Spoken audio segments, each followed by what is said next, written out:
Welcome to this episode of the Gearbox Podcast. Now, as a shop owner myself, I know how challenging it can be to juggle the daily tasks of running a successful repair shop. Between managing customers, keeping up with repairs, and staying on top of payments, it can feel like there are just not enough hours in the day, especially now that the holidays are coming up. That's why I want to tell you about ShopBoss. It's the ultimate solution for automotive shop management, designed by industry experts who truly understand our challenges. In fact, the founder was a former shop owner himself. ShopBoss is incredibly user-friendly, so it's easy to set up, learn, and train your team. And the payment options, they've got everything covered. Text to pay, PayPal, Venmo, consumer financing, and even surcharging. It's all embedded seamlessly with Boss Pay powered by 360 payments. No more bouncing between different systems. It's all built right in. To learn more about what ShopBoss can do for your business, visit this custom link for Gearbox listeners. shopboss.net/Gearbox, shopboss.net/Gearbox. And if you didn't hear me the first two times, that's shopboss.net/Gearbox. Or simply touch the link in the show notes.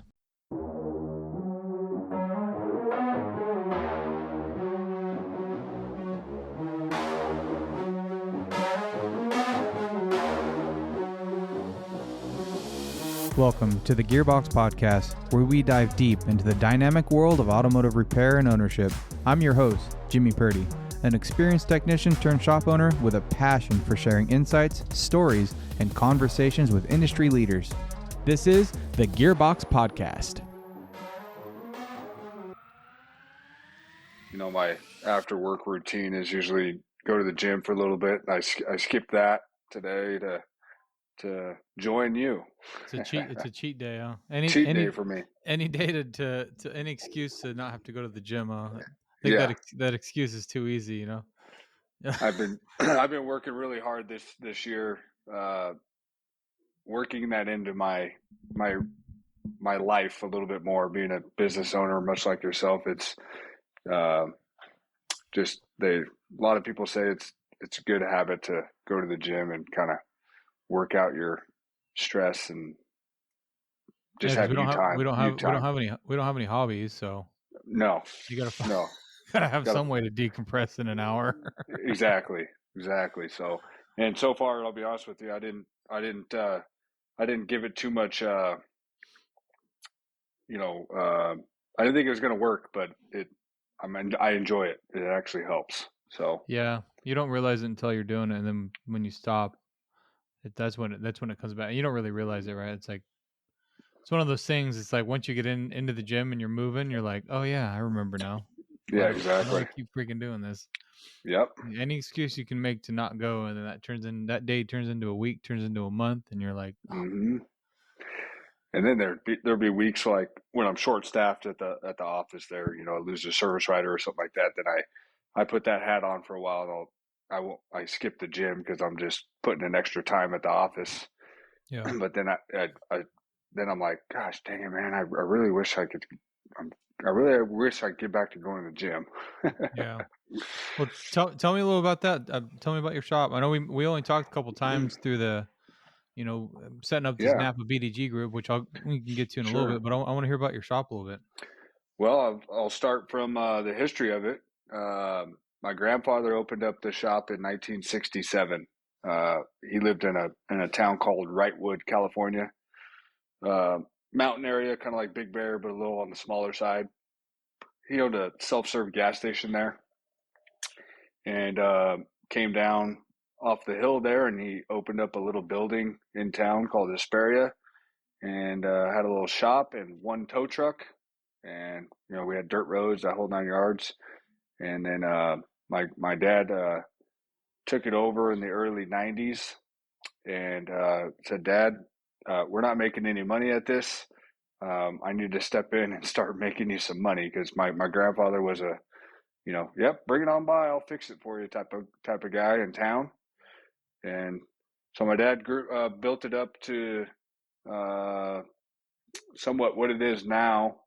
In year 2000, expanded, and then I took it over about 5 years ago. So and became just recently, within the past 2 years, became full-time owner. So that's kind of the gist of it. Yeah. What was that transition like? I mean, was it pretty smooth, or I mean, how did that work out? I know a lot of time, especially with family, but just like the acquisition of a shop like that is, it's already Yeah, like there's already so much involved, you know? there is. I'd be lying to you if there wasn't blood, sweat, and tears involved, because there was. Actually, there was a time there where I had to step away for almost 2 years because we were, kind of at each other's throats a little bit. But uh, once he fully retired, when he fully quote unquote retired, he moved out of state to Lake Havasu, Arizona. And when I ended up really truly running the day to day operations for a couple years, is when that really helped out the transition. But I think there was a struggle there when he was still, he was kind of letting go of the reins, but wasn't fully letting go of the reins. So that's where kind of the frustrations were and the tension lied. Yeah, But when like he I want to do this and this, and it's like that's fine as long as you do it my way. Correct. Yep, exactly. That's where the biggest struggle was the my way. Uh, Not knocking him, he's done he did a fantastic job being you know self made, self made basically, no college education, just work hard and learn by trial and error and hire the right people. So, but you know, I'm a I'm younger. I got a lot of ambition too. He was, getting tired. He's in his 70s now, so it was just I was wanting to do more and do different things. So Yeah, that was a struggle. I mean it's tough too. I mean, obviously, I don't think either of us are old enough to be in that kind of position to even have that sort of mindset or thought process, but we both can at least relate to the fact of making mistakes, right? And Yeah, you know when you make a mistake, and so you do it another way that doesn't allow you to make that mistake again, and then that just seeds in your mind that this is the only way now because every other way is hmm going to end up costing me, or it's going to be, So you're like, this is the yep, only way that I've done it, and we're going to do it, and then new comes in and starts changing that, and you're like, hold on a second, I already figured that out. Like I already got that, sure, lock and keyed, and you're like, I don't want to change nothing because the last time I changed something like that, I got myself into a lot of trouble. Well, sure, exactly. it's been 10 or 15 years now, and times change, and I mean, it's got to be difficult to succeed with those transitions, right? I mean, so hmm and that's what makes Especially it tough because no one's right and no one's wrong in that kind of situation. hmm You're just two adults butting heads about how the trajectory of the business is going to go. sure, yep. And with the ever changing landscape in this state that we work in, that's a challenge in itself. You know, Yeah. all the rules, everything that changes along with it, and um, that on top of it makes it even more frustrating for especially someone that's started a business in the early '90s, and you know there was kind of an old school way of going about it, but now you really have to abide by rules and policies that are forced upon you. A lot of people don't deal with that very well. They're like, they just get frustrated. Hmm. So what size is your shop? It's about 11,000 square feet. We've got three, about 10 bay shop. Okay. Um, and then Fully with staffed? Yeah, we have. So the company originally was two companies together. It was G&M Automotive and Towing. So our towing division was bigger than the automotive repair side. We had about 18 tow trucks ranging from, standard flatbed rollbacks to your big rotator tow trucks that you see flipping big rigs over on the side of the freeway. Uh, that's so total about a little over 50 employees with the two companies combined. And then 2 years ago, we separated the two divisions. Towing is one entity, and auto repair is one entity. So, um, for two reasons, the only family involved now is myself, my cousin, and my dad, Donnie. So that's how we figured we would split the company up, would be to divide it. So my cousin actually runs and operates the towing division, and I own and operate the automotive repair side. And what kind of separates us a little bit up here from a lot of other independent shops is we work on big rigs, like Kenworths and Peterbilts and trucks of that nature, along with your regular light duty cars and trucks. Oh wow, yeah, that's quite a mix. Yeah, a little bit of a mix So the for separation, sure. the division of those two companies, I mean, obviously you guys are probably still passing work between each other, but you've totally financially divorced those two. Yeah. Was it So yes, something that was felt like one was dragging the other one down, or was it just kind of an internal family thing? You just wanted to make it easier that way? yeah, a little bit of both. We actually we wanted to try it out for tax purposes, uh, for one reason, and two, it was a way to divide up the company because um, I really don't have I really don't enjoy the towing side of the business. I mean, I've been involved in it growing up as a young man and been involved in it, but it's not my forte. It's not my cup of tea. The Yeah. automotive repair side is something I really gravitated towards and enjoy. And coincidentally, my cousin was the other way around. He enjoyed the towing and going out there in the middle of the night and doing that stuff more than he did the automotive repair side. So it really, at the end of the day, it really worked out. Well, that's kind of nice. So it was just kind of a Yeah. mutually separated thing. Yep. How did it work out with the taxes? That's kind of interesting to me. I mean, I feel like adding towing or adding a mobile service is something a lot of guys are looking into, right? Like they want to add on that Hmm. external service to their brick and mortar, and it's kind of curious to me like how that works with the taxes. To answer your question, I'm definitely not a CPA or a tax attorney, so I don't have too many answers on that.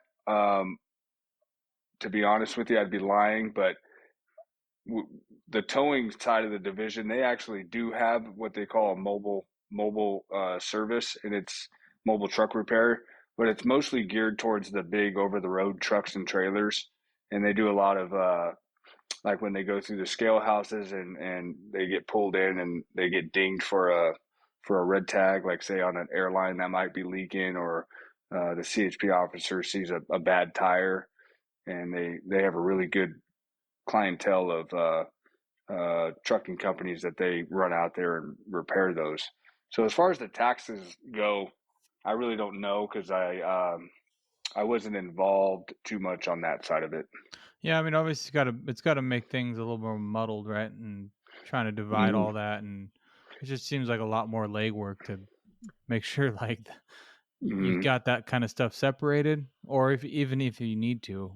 Obviously, I'm not familiar enough On a with it either to know, but on a bookkeeping standpoint, the way when we were all one company, we in our on our QuickBooks side of things, we just had essentially we had three different companies in QuickBooks is how we divided it up. You had your towing numbers, your service truck numbers, and then auto repair numbers. But at the end of the day, when it got sent over to the CPA, it was all combined. But that's how we separated the divisions on our side so that we could kind of track which division how each division was doing. right, yeah, that makes sense. Yeah, you don't want to Yep, be funding one funding the other, and you're like, why are we sure. even keeping this thing alive? Yeah, exactly. But overall, big picture, with the taxes and income and that side of it, I wasn't too much involved with, so I don't have an answer Yeah, for you on that. yeah, it just seems like it's more streamlined to just focus on one aspect, like the auto repair. Yep, Obviously, you're doing yep, well with it. Got a nice big shop and a big staff, big crew. So that's enough, I think, yep. in my opinion. Yeah, I got so with the automotive repair side, I've got 11 total employees. We've got uh, five techs, two writers. I got a shop foreman, obviously have a lot porter, and then I have a gal named Kim who comes in a couple days a week, and she does my bookkeeping, inputting invoices and paying sales tax and um, healthcare and all that backside of the stuff Yeah, helps me yeah, do that. got to Yep. have something like that. And then the next step will be a social media manager, because Yes, that's the that's new thing, right? yeah, it is. That's funny you bring that up because I was just talking about that. I think you skipped out on the BDG meeting with Aubrey this afternoon, but I was inquiring about that because we were talking about. I'm sure you probably follow Dave's Auto Center out there Yeah. in Utah. Hmm. Yeah, kind of how it's pretty interesting. It's pretty cool. I kind of like it, but it's like, man, are they doing it themselves, or do they have some sort of crew in there?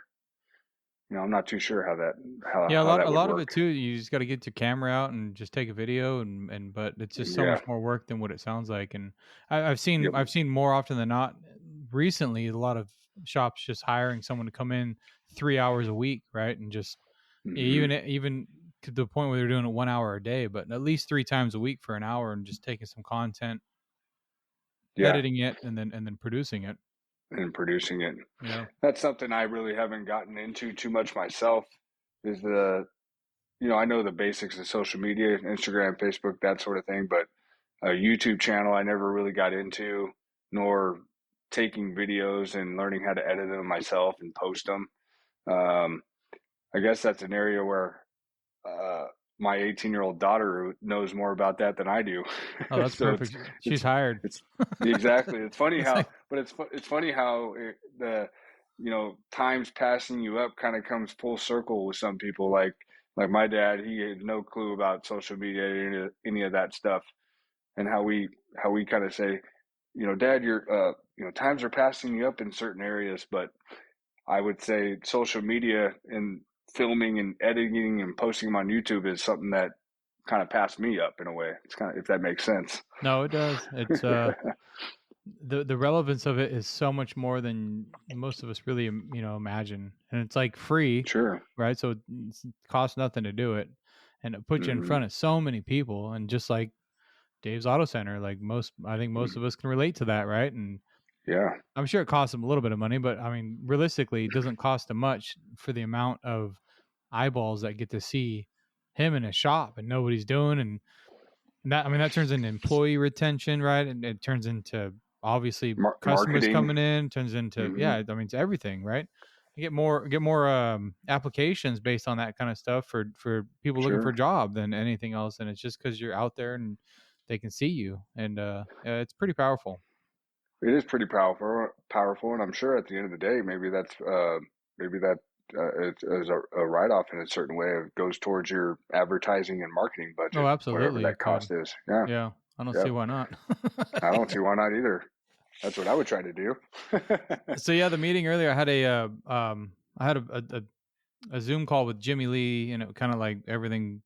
It always gets booked at the same time. I don't know how that happened, Sure. so I had to make a decision on that. But on that note, you were talking about the BDG groups, and I think that's pretty cool too Hmm. because you're kind of just starting out your group right in your area for the Napa Business Development Group. Yep. Is that so? Is that a Yep. brand new thing for you? Brand new. We're barely even a couple months into it. We finally got uh, our group put together of who's invested in it and finalized. We've come up with our group name, and now we're just trying to get the ball rolling. But things are heading in the right direction. I'm new. I was named president of it, and obviously I'm one of the I'm the probably the youngest business owner in the group, which is kind of uh, nerve wracking for me a little bit because there's a lot of knowledge in the room and a lot of other people that have been in the business for a long time. But I guess the good thing I got going for me is a third generation stepping in a company in town that a lot of people are familiar with. So um, I've got a lot of good support, and it really surprised me, Jimmy. It really did. I was nervous. I was like, man, I hope these guys, jump on my back a little bit and follow me and understand me, and they do. I've gotten nothing but compliments. Like they've tried this BDG group up here a few times, and it's been nothing but failures. So I'm Well, that excited. just I'm excited. that's some added pressure, huh? Right? Yeah, it Just is. pile it on. Yeah. So I think my direction with how I explained to you before is really branding the BDG group as a whole. Um, I'm trying to create a culture and a vibe where the the shops aren't feeling like we're competing with each other. That we're at the end of the day we have there are competition. Don't get me wrong, but I don't want to treat it like that. I want to treat it as we're one whole group and we have each other's backs and we can lean on one another. when needed. You know, some guy might be in a little bit more of a niche than I am, and I can, if that makes sense, we can just lean on each other for support. I think that's what we really need in this industry. You know, we're all out here doing what we're trying to do and run and operate a business with the shortage of technicians and staff. Um, I don't want to try to cut somebody's throat out. You know, why not just, I don't know, partner up and help one another out. Yeah, instead of racing to the bottom, right? Yeah. And just Yep. trying to get the price, trying to figure out what everyone's labor rate is, and then come in $5 an hour less, or whatever other Correct. kind of tactics that most are trying to achieve to be, in their Mm-hmm. eyes, the best, right? Or like get the most out of whatever it is they're trying to do. And I mean, it's really powerful when you get shop owners that are on the same page, right? And Mm-hmm. being a Napa Auto Care Center kind of elevates that, I think, to the kind of the next level too, right? Where you have the support of Napa itself, right? Then you got all Mm-hmm. these shop owners that are all on the same page. I mean, if they're all in the group, they're all on the same page. We all have the mindset, but there's that elephant in the room, and it's exactly what you said, the competition, right? And so Yep. everybody sitting in this room has this, like, it's that vibe that's going on, like, oh well, I'll show up and hopefully I get some work out of it, and it's kind of all about me. But you really need someone to kind of take charge and be like, and just drop that veil, right? Like, Yep. yo, everyone, listen up. This is not what this is. We're gonna come together and we're gonna help each other out, right? Like, there is no Yeah. competition, and you really need someone in that room to kind of, like, I don't know, what's the word for it? Kind of just rattle everybody a little bit, and like, Yeah. yo, we're not competing with each other. Like, No. the goal here is to take care of our community and fix cars. So let's Fixed do that cars. together. There's enough to go around. There is enough to go around. There really is. And the added thing that I was trying to get them to understand too is that mentioning Napa Auto Care Center, our customers having that peace of mind warranty in this valley, really branding that and pushing that. Hey, great news. Not only do you get the 12-month, 12,000-mile warranty through Napa, uh, peace of mind warranty, but guess what? I have 12 other shops in this valley that are part of that same program. And if you don't come directly back to me, these guys are going to help you out, hands down. You know what I Yeah. mean? Yeah, Um, they have the mindset, right? So it's one thing to yeah, send them to an Alpa Auto Care Center or send them to any other shop that will cover that warranty, but really, how is that client going to be treated? you sure. know and you don't really Mm-hmm. think about that. You kind of assume that everyone's got your mindset, right? Everyone's going to run their shop like Travis does, and so Sure. you send them to somebody else, and then all of a sudden they get a bad experience, and guess who's at fault for that? Yeah. You are, because And it the, was your and referral. Exactly. And the other thing is that, I'm sure you've probably, seen it too, is, I'm not looking to badmouth anybody, you know? So it kind of takes that out of the equation too. That shop that's within your BDG group, I would hope, would say, you know what, yeah, I have nothing bad to say about these guys. Um, they did what they needed to do. It was merely a parts failure. Great news. I'm going to get you fixed and back on the road ASAP. Not, Yeah. it could go the other route, like, oh, yeah, I think they, you know, might not have done something right, or, you know what I mean? Oh yeah, yeah. I Yeah, mean, th- exactly. there are shops and guys that love that. They love to They find love it. the little They like to faults. be They the love hero. the hero Yep, complex. Not only that, the but look hero what else I complex. found, and I just can't believe that they would They do missed something it. like this. Exactly. This is the first time in my whole life I've ever seen something this bad, right? And it's like, what's Yep. the point of that? Like, what What's the what are point? you what are you accomplishing right now, other than hero complex and just feeding your own Mm-hmm. ego, right? We make Sure. mistakes, and if you think you're in the shop that doesn't make any mistakes, then you are the mistake. Because Correct. it's Correct. impossible, right? So It just help is. each other out, and I think we do forget about that. We get in a small little bubble, and we kind of forget that there's other shops and other guys and girls that are willing to do that, and Mm-hmm. throw somebody under the bus just to make them look a little bit better. And Sure.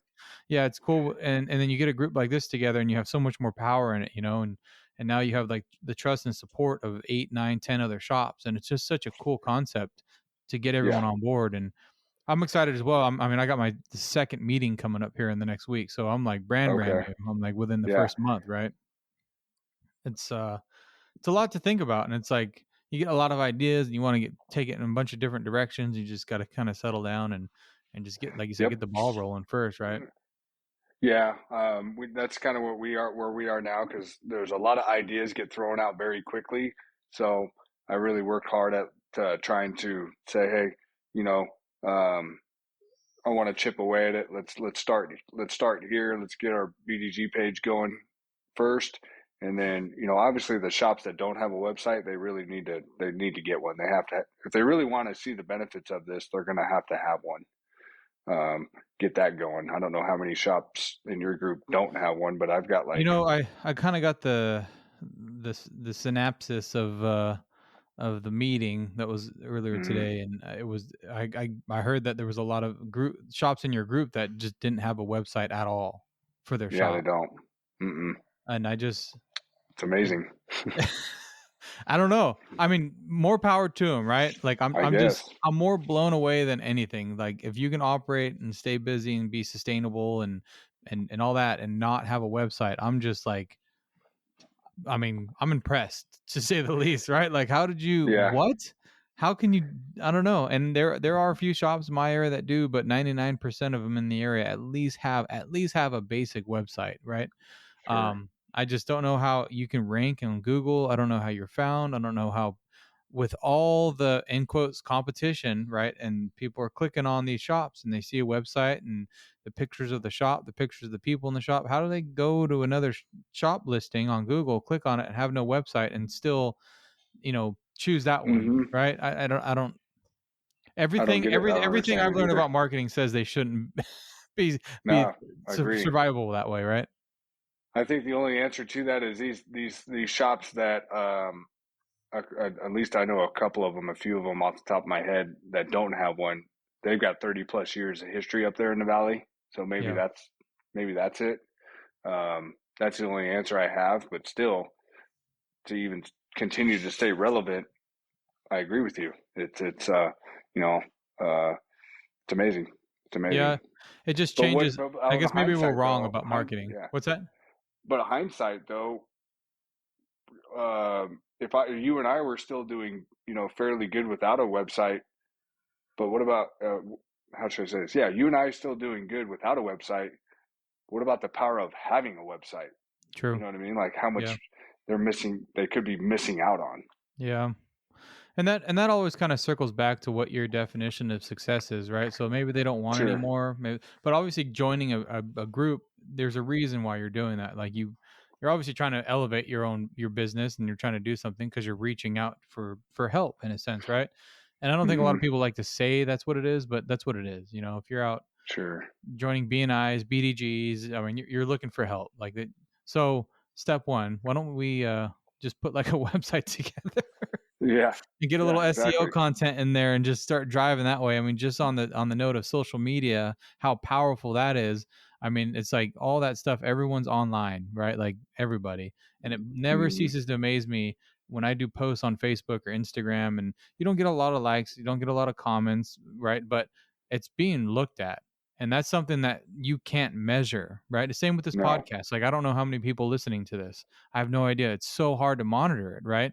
Because it's just they're clicking on it, they're looking at it, they're reading it, they're just scrolling past it, but they see it, they stop for a second, they roll on.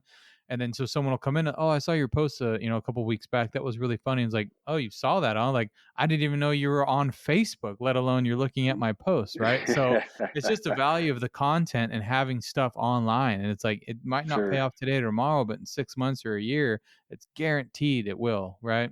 Yeah. And yeah, Absolutely. I think you're right too. Like, if you're that busy without one, just imagine how much more you could start even if you don't want the work, you can start cherry picking what you want to do, right? And not having to do Mm-hmm. every job that comes in. You can start saying no more often and start getting more profitable jobs in and stop working Yep. so much. Sure. I agree with you 100%. 100%. Yeah. And I think the power of these groups is going to be nice to. I mean, I don't know how you're planning on going about it, but that's going to be the difficult thing. Is we can have this conversation and talk about it, but trying to get someone that's not in that headspace to understand the context of our conversation is going to be the hard thing to translate, right? Because Yeah. you and I both want to go to 110% right away, like do this, and that, right? And it's like, hold on a Yeah. second, you got to like peel back the layers a little bit. Yeah. So my idea in my head to start this is I met with the radio station here, and there's a time slot where they want to give me the Talk 960 from 7:30 to 8 in the morning on Saturdays, Nice. and I was gonna go the radio station route, and then but mainly advertise the business development group called the High Deserts Trusted Auto Group, and just do kind of like what you're doing with me, and just car talk and educate the valley and say, hey, you know, we want to let you guys know there's 12 reputable, trusted repair shops in this valley. Head over to, if you're looking for a trusted mechanic in the area, you're having problems with your current one, head over to the BDG site. Pick your poison. They're over there, and then just kind of use it as an education to my market, the valley over here, of their options, and then kind of sprinkle in, you know, this today's this week's episode is brought to you by Scotty's Automotive, and then the next week is brought to you by G&M Automotive Center. You know, that was my idea, but they Yeah, I want like to kind that. of crawl. They want to crawl a little bit. They want to they want to crawl a little bit, and they said, well, let's let's not jump right to that. Let's see if this group is gonna stick. And I said, okay, I'm on board with you. That's fine. We'll give it a little bit. We'll start. Get the site going, get the Facebook page going. A lot of the group wants to get involved in a more of a community project, which I'm on board with too. I'm fine with that too. With either giving away a car or uh, doing something with a local auto shop class in high school auto shop class. I think the Um, community outreach is the most exciting kind of part for me. So I'm mm, actually right in the process of putting together a soapbox derby car race. So we're gonna have all the okay. shops build soapbox derby cars, and then we'll go take kids from middle school, before they get in high school, eighth grade. Obviously, there'll be some criteria. That's one thing that we're talking about, or we will be next week here at our meeting, is what kind of criteria do they need to meet, right? Obviously, they gotta have good grades, but like, how do we determine that they're actively going to be Qualified. involved in auto repair, right? And it's not going to be Mm, 100%, but I think finding some sort of criteria of like what, put some sort of test in front of them, or something, just to show, oh, I'm interested in auto repair and I have a little bit of experience in it, right? And then being sure. able to build the car. And I think the one thing is teaching like steering geometry, I think is going to be a big one, because you're going to, there's no motor, rudimentary brakes, and you're going to be steering. So I think it'd be cool just to kind of focus on how a Yeah. steering works, what's steering angles, what's camber, caster, toe. And I think that'd be like the learning part, that's something they can take away and use later on in their life, right? Because that kind of stuff, where for me anyway, and I'm sure for you too, like anyone automotive minded, like when you see something, then you build something, then you use that something, then it freaking sticks. Like, I Sure. remember that. Yeah. And Yeah. every I time you remember drive a that. car after that, that's all you can think about is, and it's like, that's such a cool, like impactful way to like get into someone's, young brain and like stick there forever. I Yeah, it just I is. just think that would be cool. Yeah, it is cool. That's a good idea. I enjoy that idea a lot. I enjoy the community outreach too. So I'm really positive and looking forward to seeing what we can do and put together. I know it's just it's patience. The groups, everybody's got to be patient with the group. Right now, we're only set up to meet about once a month, which once a month, from what I understand, is a little more than necessary. But I told them, I said, hey, I think we should meet once a month for a little while here to get this group going, because I said if we're only going to start meeting every couple months or once a quarter, that's I just don't feel like that's enough attention to detail to get It doesn't something it doesn't going. keep the momentum going, right? It It doesn't doesn't feel keep the like, momentum going. yeah. No, I don't want to lose the momentum. You know what I mean? Because once a quarter, that's 3 months. I mean, I just don't think that's too long in between meeting and figuring out what the group wants to do, etc. Yeah, and getting you know. everyone to kind of trust each other. And I think Yeah. we started this off with kind of that a little bit where it's like, everyone's kind of competition, so we're all trying to like, yeah, we're all good and happy and everything when we're in the meeting, but then like a month goes by and you're like, I wonder what that guy's doing, like, is he Yeah. just trying to like take all my business, or like, and the thoughts start Hmm. creeping in of that kind of weird stuff. And so it's Yeah. good to be front of mind. And I mean, building trust with everybody, that's the hardest thing, right? Yeah. No one It realizes certainly like is. how emotional we all are with this, with our businesses. We just Yeah. think that everybody's out to get you all the time. Exactly. And I don't, I don't necessarily agree with that. Getting, being greedy. I never have been. And that's one thing that's kind of separated me from my dad's thought process a little bit. It's like I just go about things a little bit differently. It's like, hey, I don't see why I can't build rapport with other shops and owners around this town and lean on one another. I feel like, especially in today's day, like I said it before, I think we need to do it more than ever, even more than years past, just because of the thinness of technicians and you know uh, the cost of equipment like ADOS coming out. There's a guy in my BDG group. He invested in that machine. Great. We can lean on him. Yeah. And I could use other examples too. Well, it kind of goes I just back in feel, the day and age of like probably when your pops had the shop where you had a transmission guy, right? You had an engine guy. yeah, You hmm, had like these. It wasn't even niche shops. It was just like, this is all I can really afford to do, and I'm sure, busy enough just doing this. And it was like, that's how it works, right? And yep, we've gotten to the point now where it's like you walk into most shops and they do pretty much damn near everything, right? Like, yep, um, or you know, in quotes, yeah, right?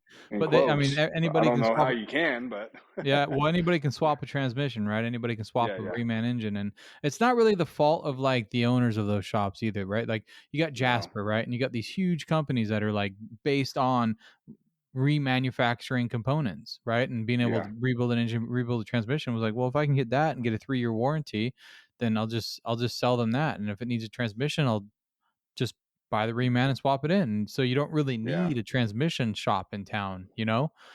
I mean, you Parts do. exchanging, yeah, Yeah. parts exchanging is real popular right now, which is fine and dandy in most cases. But you know, I do preach a little bit in my shop.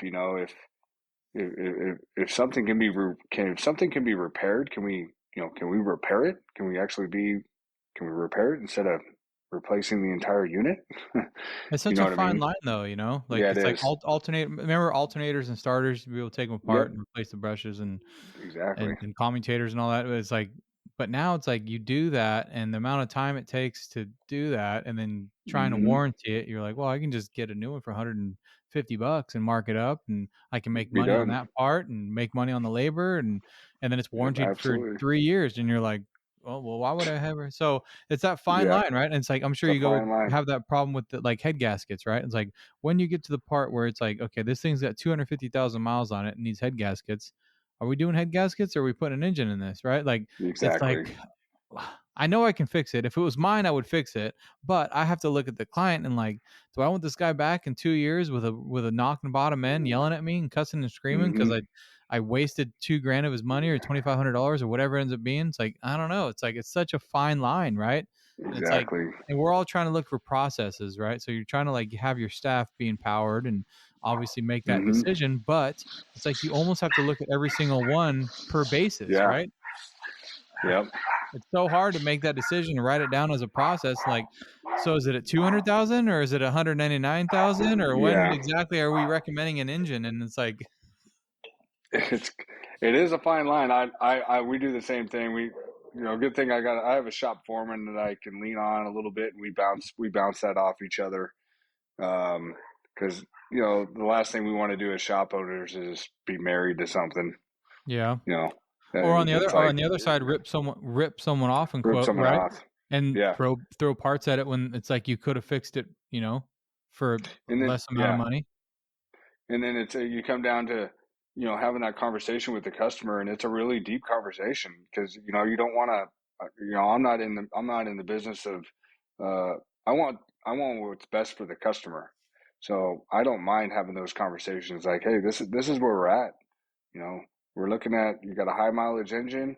We're going to be investing, thousands of dollars into this repair. And in reality, you're running a chance of, like you just said, the lower end could go out next week. It could go out from a year from now. It can go out from 2 years from now. So it comes down to the old option A, option B, Right. option B situation. But you really have to take the time to do that. Shops and service writers have to take the time to um, talk about their options and explain that to the consumer for sure. Absolutely.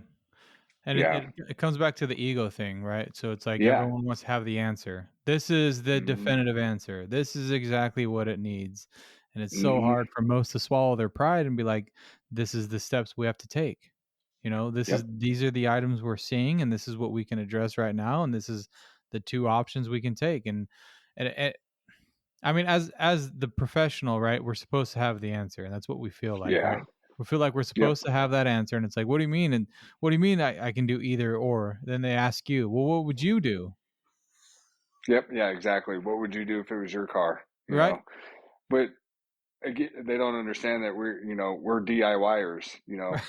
We we really are. Well, if it were mine, I would do this because I know how to do it and I can do it. And if it goes wrong, you know what I mean. They don't Yeah, understand yeah. that No, that's a great we're point DIYers. because Yeah, it's like I'm here because I couldn't afford to go to a shop, so I learned how to yeah, fix cars, and now all of a sudden I own a shop.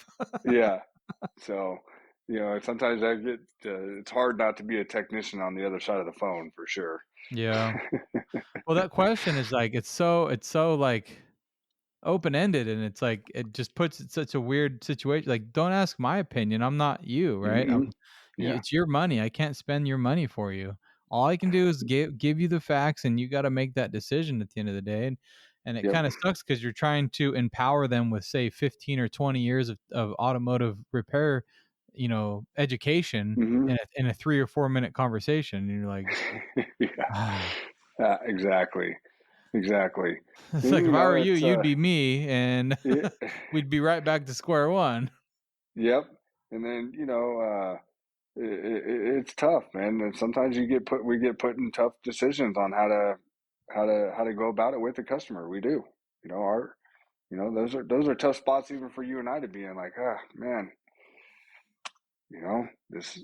These are your two options. This is what we have to offer right Yeah. now. And it does that through like the assessment process. And I've said this before where it's like you could say throw $500 worth of parts and probably end up fixing the car, right? Or you Hmm. could charge the client $400 in diagnostics, and there's $100 repair at the end of it. It's Yeah. $500 either way, and either way the car leaves fixed.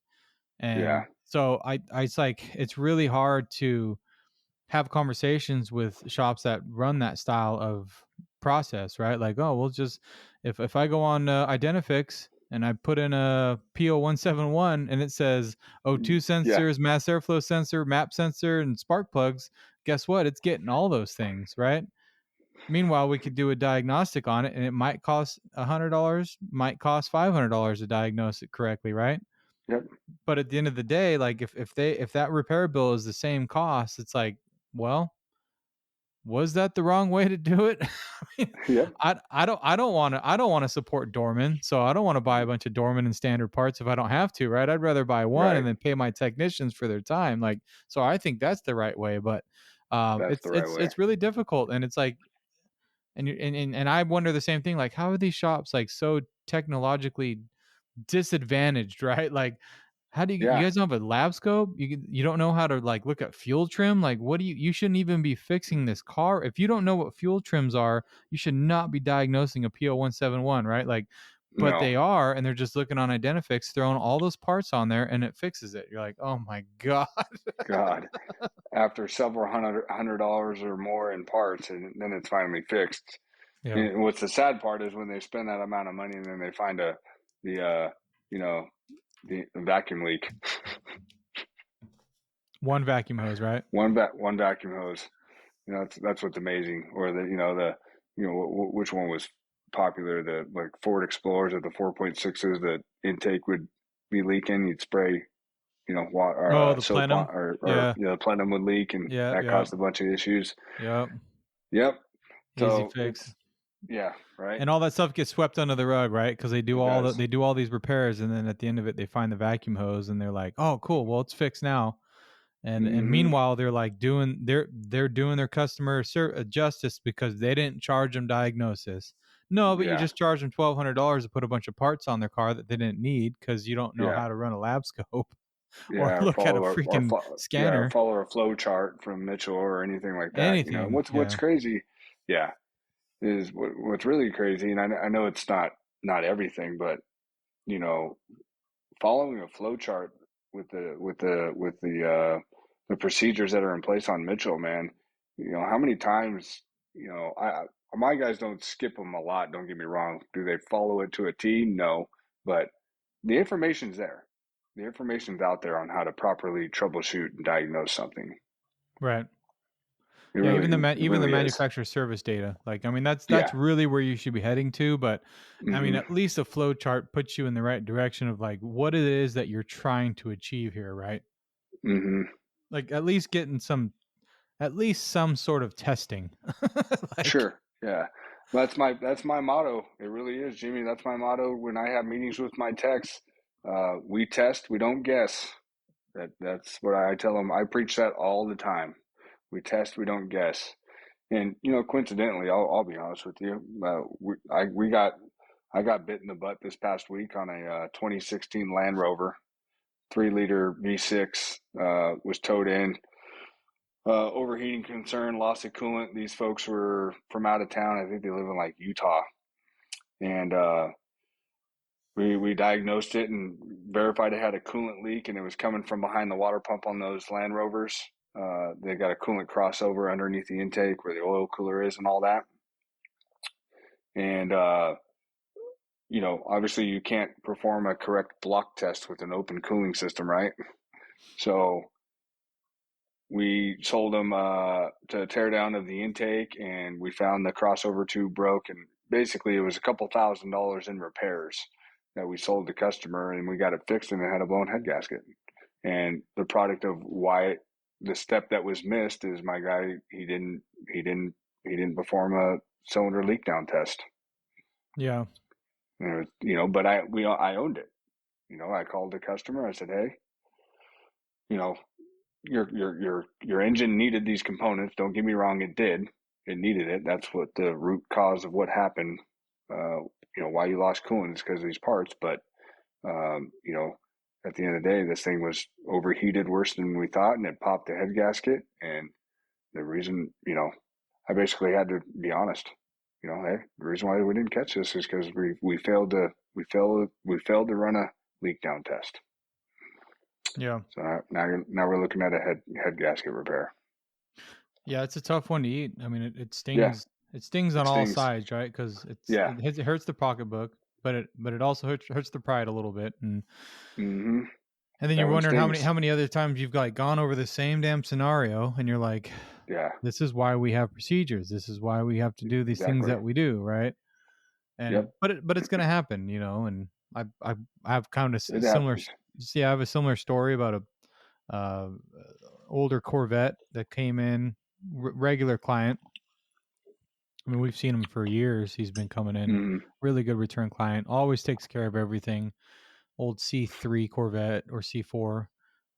So I mean, yeah, it's not the nicest, but I mean, he likes it and he Yeah, pays whatever it takes to keep it fixed, right? Well, sure. yeah, we sent out kind of a reminder text, and he sent back one. He was pretty upset, hey, the last time I came in, you guys really ripped me off, and I'm not happy.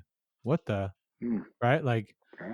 Yeah, I don't know how many reminder texts that you send out, or if you do the referral text, but it yeah, seems we like do. it seems like every time the little button lights up, it's like somebody that's upset, right? Like, Yeah, I never get a reply text that it's like, well, no, we do, but it's like it seems like yeah, every time I click on it, it's like someone like either unsubscribing or like something bad happened, right? sure. But Yeah, anyway, I click me on it. too. He was upset, so we had to reach out to him and kind of looking through the work order, and we had done a water pump back in 2021 of August, and so he was still technically under warranty. Well, it came in and we were just doing our annual inspection on it, and we found, the ball joints, the boots were torn, so we recommended ball joints. It showed no play. Didn't say that in the notes though. It just said the boots were Yeah, torn, right? And then we said a sure. coolant leak, and then we sold him advanced assessment on a coolant leak, which ended up being a hose clamp that needed to be tightened, and away he goes. Well, now Hmm. he went and got an alignment done, and the alignment tech kind of threw us under the Take it bus. apart. Yeah. Talking about throwing people under the bus, they threw us under the bus, and so Yep. he was upset because it didn't need ball joints. So we had to make the conversation. I realized that we charged him for what should have been warranty, right? And it was like, how did this happen? Hmm. But that kind of stuff Sure. happens, and it's like when I don't know how many cars you go through in a month, but when you're like 100 cars in a month, it's really Yeah, difficult to like look through every work order and see like make it sure is. everybody's taken care of. And so the power of that that follow up and like taking that stuff head on, and like you said, being transparent and honest about it. It's the only way right? Now the Yeah. next time the Land Rover comes in, you can like nab that out of the pile and be like, hold on a second, guys, before we do anything, these things are That's probably going to blow the head gasket when those coolant pipes break, right? Like, right. Yep. and I don't know, it's stressful and gives me a lot of anxiety to like to deal with those things, but you Hmm. just learn so much about the power of like when someone actually gives you feedback. And everyone gets upset, Yeah. oh man, another pissed off customer. It's like, man, that's so valuable though, because you're learning your losses. You are, and I chalk it up. I tell myself it's good training. I don't know if I do that to make myself feel better or not, but I I think really it's the do. best I mean, training. Yeah. I think it's the best training. I really do. And, and I get to sit down and I get to, and the crappy part about it for me is that it got past my 30 plus year shop foreman, and but he owned up to it. He goes, you know what, boss, it, I didn't, I didn't do that. And he knew, he owned it. He goes, I screwed up. I should have had him do a leak down test on it. So, well, you know what? That's all I can ask for. Hey, it is what it is. Let's Yeah, move and on. the human brain's always trying to find an easy way out, right? So Sure. that's the Yep. hardest part about this whole damn industry is every day you have to wake up like it's a brand new day, right? Like, and Yep. that's I think what keeps us like motivated because you get something different every day. But eventually, you kind of just want a damn routine, right? Like, you kind of just want Yeah. to clock in, you kind of want to do your thing, and then you just want to go home at the end of the day. And those are the days that bite you in the ass, right? Because you're like, I've Sure. seen this 100 times. I'm not going to think twice about it. And sure enough, that's the one that turns around and takes a big old Yeah. chunk of your ass. Yep. It takes out a chunk. I'm telling you what, man. It does. Especially on a damn Land Rover. I don't know what you're doing over there with a freaking Land Rover to begin with, but I don't. more kudos to you, I guess. No, I'm more of a domestic shop, to be honest with you. We don't work on a whole lot of Europeans. We get them from time to time, but like I said, they were travelers, and it ended up on the AAA portal deal. Mm. So I took it in, and I just got done fixing one a few weeks prior to that for a guy I know in town that owns a local trucking company, and instead of going down to the Land Rover dealer, he asked me if I want to fix it or give it a shot for him, and I said yeah, of course, and his went smoothly because he actually had an oil cooler that was leaking, and his went smoothly. So I felt proud, and I was like, yeah, no problem. I'll take I'm this a one on Land too. Rover tech now. Oh yeah, yeah. I'm a Land Rover tech Now I after fix one. Land Rovers. Yeah, exactly. So, nope. I learned my lesson on that one, but hey, it is what it is. Part of the job. It is, and you can't. It's really hard to like stay focused on one. And I know there's other guys out there that are pretty blessed in that, where they can just really, like the diesel guys, and they really find Yeah. that niche and they can really dive in. This is all we do, and it's so difficult for me to try to do that because if a job comes in and it's like we need work, we're doing that job.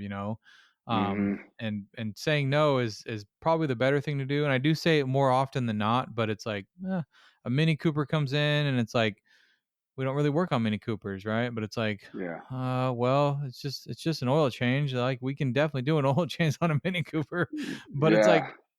it's like when you draw the line, and the one hardest thing for me is like no BMWs, no Euros, no nothing, right? But you got some of these earlier 3 Series BMWs, and they got a GM 5040 in it, right? So I did a lot of rebuilds on Hmm. those.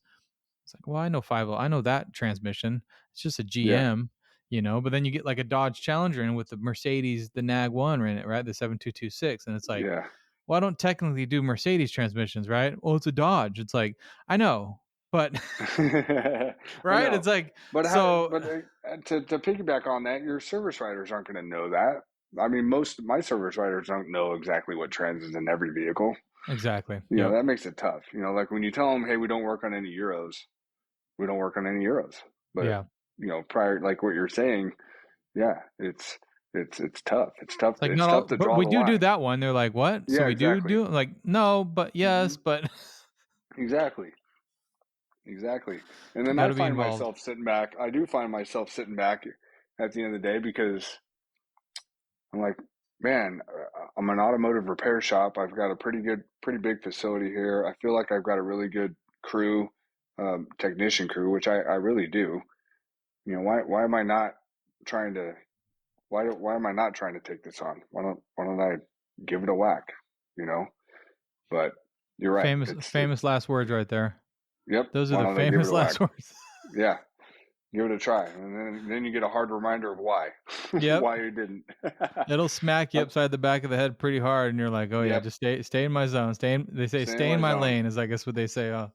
stay in my lane. Exactly.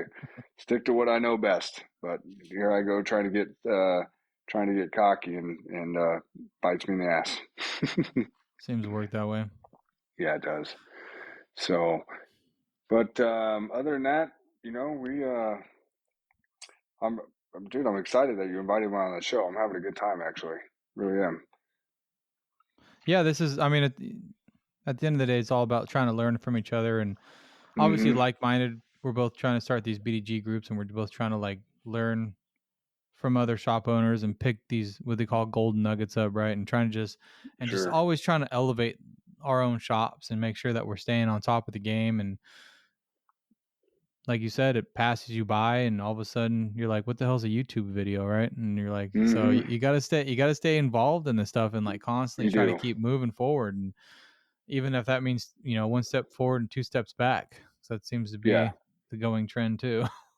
I agree. I agree 100%. I'm uh I'm hitting this, social media podcast BDG group. I'm hitting it head on because I really want to challenge myself too. There does come a time, especially with me. I don't like to be stagnant. When business is going good and it seems like it's flowing good at the office, you got a good crew going. I'm like, sometimes I sit around. I'm like, all right, I need to challenge myself with something, but on my business. I'm working on my business, but I want to challenge myself in different areas of my business. So Yeah. that's the reason why I'm really gotten involved in the BDG group. What can I do? What can I do to make a difference, or what can I do to not only better myself in my business, but maybe possibly other people. So that's what that's what the challenge is for me. Yeah, that's cool. I mean, Yeah. until it all goes sideways all at the same time, because that's usually how Yeah. it works. Mm-hmm. Then you're pulled in like 100 different directions all at the same Yeah, time. What the exactly. hell? I was doing Yeah. nothing last week. I was doing nothing last week. Exactly. One of the big things that my grandfather always told me was knowledge is power. So all I'm doing is trying to pick up those little nuggets that you just said and pick them up and move forward Yeah, and share them. I mean, that's the and other share them. Yeah. key point too, right? You get these other shops in the area, and it doesn't matter if they're 40-year veterans or a couple of years in. Like there's always something to learn. And again, I don't know what it's like to be around for 40 years running a shop, right? But Mm-mm. I hope I stay open minded enough by when I get to that point where Yeah. I can keep retaining information, because I think by then we'll Sure. probably have flying cars or something. Who knows? Yeah. Right. Exactly. Be electric flying cars. Yeah. I hope I'm not around for that. Honestly. The way it's looking, I think a lot of people are keeping their older rides on the road. So I think Yeah. that looks seems to be the direction that I see. A lot more maintenance on 20-year-old vehicles, and these newer ones are just Hmm. junking them. Don't want anything to do with them anymore. Yeah. Do you have a cap on like your range of vehicles that you No, don't work on? Not really. no. Okay. We kind Gotcha. of dabbled with that a little bit, but honestly, we looked through our financials, and I mean, a big part of our cash flow is really from like the 70s and older, but even into the 80s and 90s.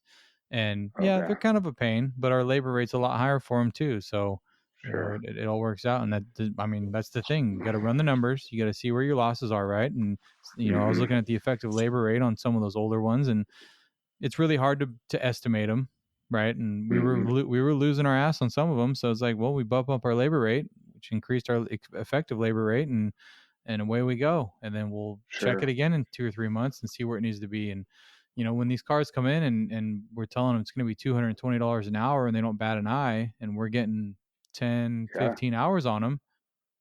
Well, I mean, Why work is not? work, right? Yep. Work is work. Now you obviously you got guys there that know those older vehicles. Uh, No. Between myself and In one other tech here, yeah. Gotcha. I kind of and that's the other thing with dispatching too, is like I kind of put myself in the forefront of dispatching, and like, hey, if we're going to be doing a disc brake conversion and then an engine harness and a carburetor rebuild, and I can kind of like, okay, so the disc brake conversion, here's the instructions. It comes in the box. You're Hmm. mechanically inclined. You can do this, and I give it to one of Yeah. my B or A techs. Like, they can figure that out, Yeah. right? Like, Yeah. that's not hard. Like, you take everything Shouldn't be. off and you bolt all this stuff on. That gives you instructions. It's like, it's easy, right? And then Yeah. same with shocks. Like, we're gonna do all 4 shocks, sure. So it's like, I just delegate, right? If we got 15 hours on this Hmm. car, just chunk it apart. You get this, hey, and then when he's done, you're gonna do this, and it just kind of cycles through everybody, and it works out pretty good. And that way, I can kind of lean on the Hmm. strengths of the certain techs in the shop. And like, you're good at Sure. suspension stuff, you're good at electrical stuff, and so it works out, right? I mean, ideally, I'd love to be at like 2005, 2006 and newer, but I mean, Yeah. why? Like, and I know it works Yeah. for other shops out there, but for me, I look at that and I'm like, why would I do that? Why would I pigeonhole myself when I have all this classic work coming in?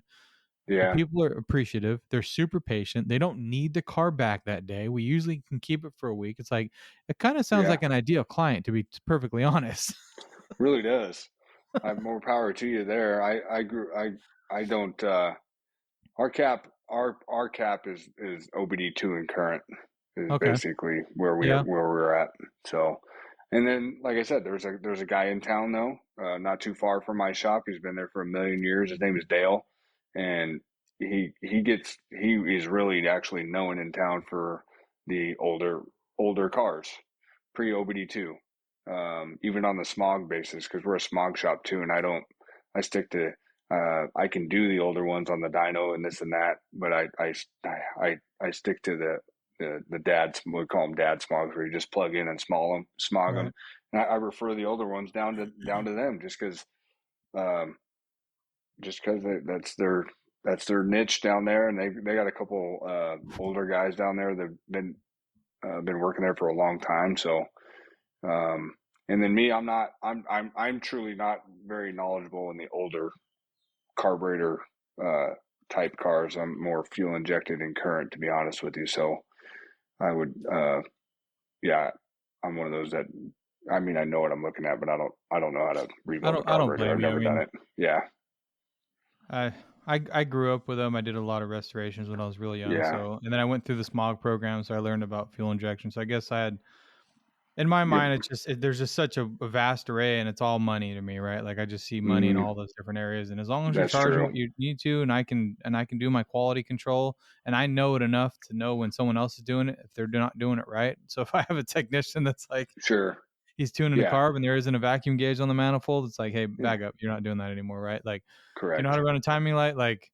so do you know how to sweat dwell? It's like, so it's like some of those things I can see very quickly that they're going down the wrong path. Okay, you're not touching this car anymore. Move on to something else. Sure, So for me, it that's where works. I'm at. I feel Yeah. like I know enough. I know enough with what I'm doing right now that keeps me out of trouble, and I know when a technician's can be BSing me.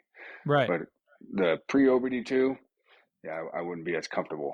That's why I don't really dabble into it I don't too blame you if you much. got, and Yeah, I feel like I'm becoming that shop that's down the street that does the older ones, because it's like I yeah, have so many other shops sending to me. I'm like, why? This is like so simple, man. Like, I don't want to yeah. deal with that. Like, all right, that's cool. That's your Okay, deal.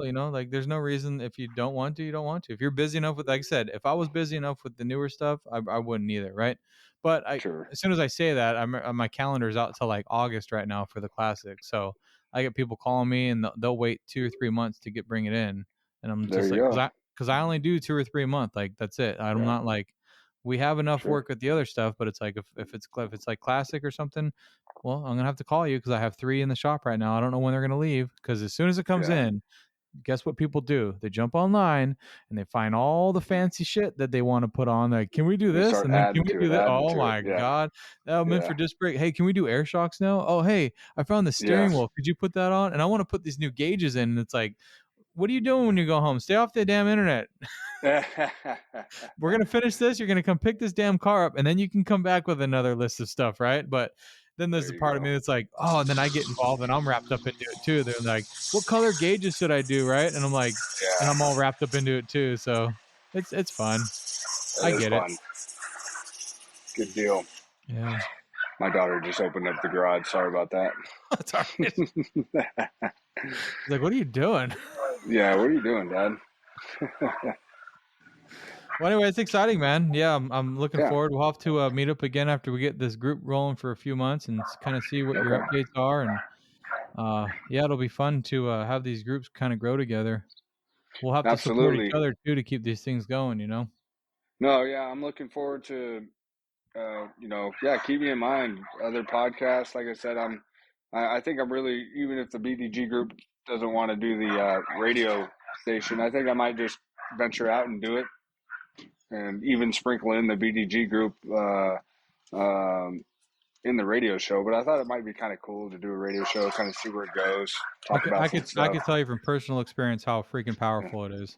Yeah. It is crazy. And it's another Is one of it? those things that you have no idea who's listening. So it's Yeah. like for the first like almost year, it's like, why am I doing this? But after 4 years now, it's like I have people coming in hand over fist, and it's like the last thing they say Okay. before they leave, hey, by the way, I really like your radio show. I'm like, oh, right? Thank you. Like out of nowhere, like, okay, well, no wonder why you've been so pleasant, because they come in and it's like instant, like they know me, right? They, oh, I listen to you every Sure. Saturday, right? And it's like Yep. there's like, it's just so powerful because you build that camaraderie without even meeting anybody. It's kind Yeah. of one sided because I'm like, I don't know you, right? Yeah. I don't know you, but they're like, oh, I heard all about you, and because I'll start going on about my life and what we did over the weekend and the last Yeah. vacation we had, right? So they know all about my life, and I Yep. don't know anything about them. I'm like, so, but it's just great. I love it. I might try. I think I'm going to step up and do it. So we'll see how it goes, and I'm looking forward to it too. I mean, I look at it like, why not? Why not? If I don't give it a shot, then I'll never know. That's true. Yep. Get in there and get it done. Get in there and get it done. But no, I really appreciate it, and hopefully I can come back on your show another time, and we can continue this. Sounds like a plan.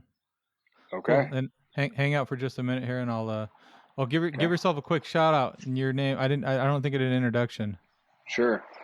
Travis May, owner G&M Automotive Center out of Hesperia, California. There it is. Thanks, man. That's it. You're welcome. Thank you.